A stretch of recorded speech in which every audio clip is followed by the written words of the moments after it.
मित्रों, मैं डॉक्टर अखिलेश कुमार पांडे। मैं आपको इस मंच के माध्यम से हिंदी साहित्य से संबंधित प्रतियोगी परीक्षाएं जैसे UGC, net, JRF, assistant professor, PGT, TGT से संबंधित तथ्यात्मक और प्रमाणिक जानकारी देने का प्रयास अपने चैनल के माध्यम से करूँगा।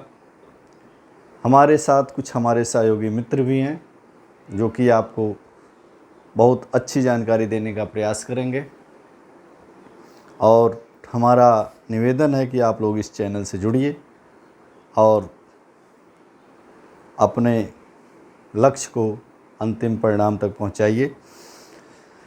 इसी के साथ साथ मैं एक बात और शेयर करना चाहता हूं। देखिए, हमने इस चैनल का नाम रखा है हिंदी साहित्य संकल्प।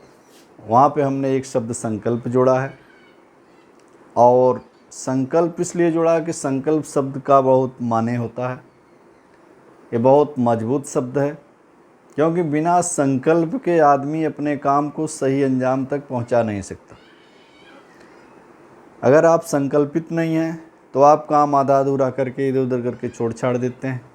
परिणाम क्या होता है कि आपको रिजल्ट नहीं मिल पाता। इसलिए आप अपने टारगेट को जो निर्धारित किए हैं उसके लिए एक मजबूत संकल्प बनाइए कि हमें कोई भी कितनी भी कठिन परिस्थिति हो उसमें हम अपने कार्य को विराम नहीं करेंगे, उसके लिए सतत प्रयत्नशील रहेंगे।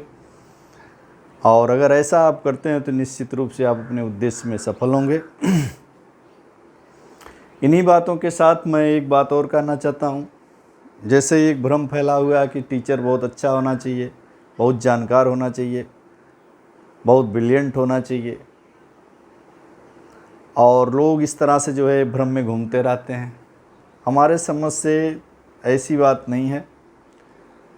टीचर ऐसा हो कि जो कि आपके साथ लग के संघर्ष कर सके, खुद मेहनत भी करे और आपको भी खूब मेहनत करा सके।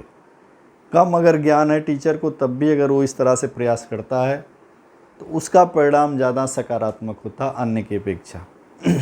इस तरह से आप जो है अगर इस तरह कोई आपके दिमाग में भ्रम हो तो उससे आप जो है अपने को दूर रखिए। और जैसा आप जानते हैं हम लोग सबसे पहले यूजीसी का सिलेबस जो है शुरू करने जा रहे हैं और आप जानते हैं कि यूजीसी का जो सिलेबस है कई इकाइयों में विभाजित है और उसमें सबसे पहली इकाई जो है आपकी भाषा विज्ञान की है। और भाषा विज्ञान थोड़ा सा हम लोग उस विषय से काफ़ी दूरी बना के रखते हैं, इसलिए उसके बारे में जानकारी बहुत सामान्य होती है। लेकिन ऐसा नहीं है क्योंकि भाषा ही आधार होता है। जब आप भाषा ही नहीं जानेंगे, उसकी विशेषता नहीं जानेंगे, उसके लक्षण नहीं जानेंगे, उसके तत्व नहीं जानेंगे तो थोड़ा सा आपके अंदर मजबूती नहीं रहेगी। इसलिए इस इकाई पर भी हमें बल देना चाहिए। और यूजीसी की जो ये पहली इकाई है सिलेबस आप लोग जो है अपने नेट के माध्यम से ले लीजिए और उसमें जो पहली इकाई है उस पर आप लोग थोड़ा सा पढ़ के आइए कल से। और कल से हम लोग जो है पहली इकाई जो भाषा से संबंधित है उस पर हम लोग चर्चा करेंगे। इन्हीं बातों के साथ आज हम अपनी वाणी को विराम देते हैं। धन्यवाद।